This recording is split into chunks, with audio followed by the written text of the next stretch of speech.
Hello, my name is Michael Fredericks, and our assignment was to discuss worldview and environmental issues in Africa for SAGE 450 course, which is Global Issues and Ethical Responses.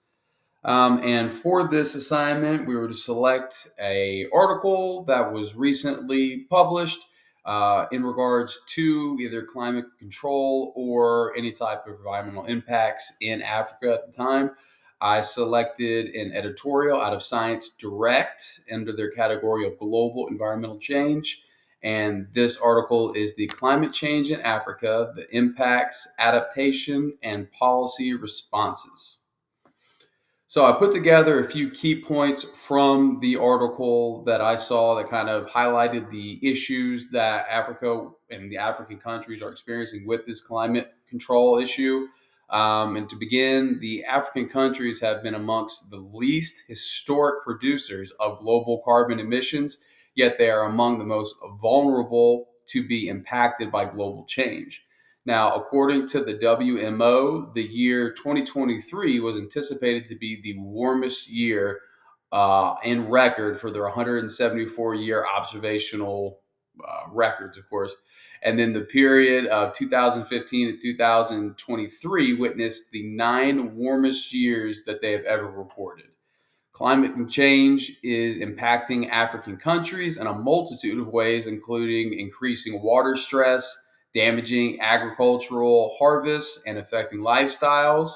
This, of course, is having a major impact on their economy with mounting debts, lack of production, and an increase of citizens forced to live in poverty in informal settlements.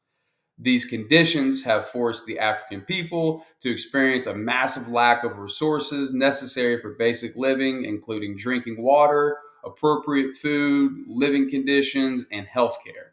And then all of these struggles have exacerbated by limited government, scientific, and economic with social and effectively prepare for and address the climate change issues that they're experiencing. They said that corruption, conflicts, poverties, and inequalities play a big piece into why these African countries are struggling to combat this issue properly. And some of the responses and kind of call to actions that I got out of this article.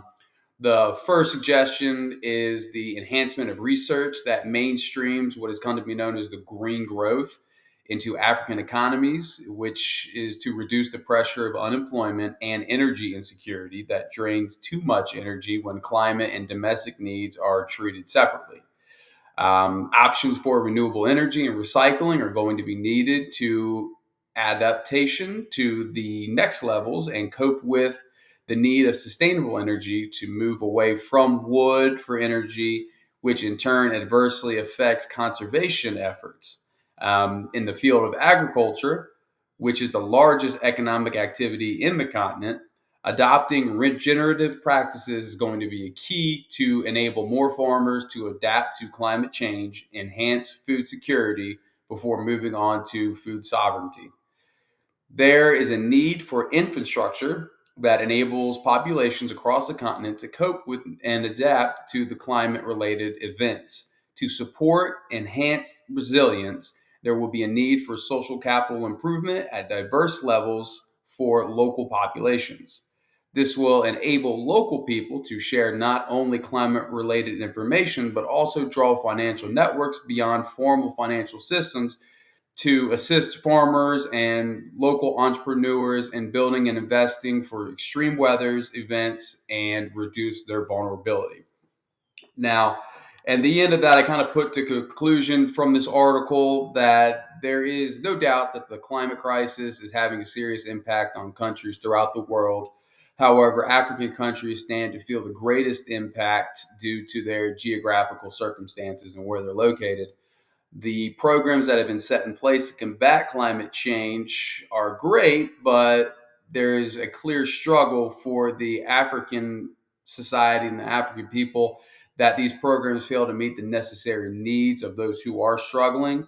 And then the World Health Organization may need to step in with a proposal to help bridge the gap between climate change and the correct steps to be taken in order to effectively combat these issues. all the aspects of change, including environmental, social, and economic, and even more, in order to truly set in place a successful response to the current climate crisis for that continent of Africa. And that's what we got from that article. Thank you.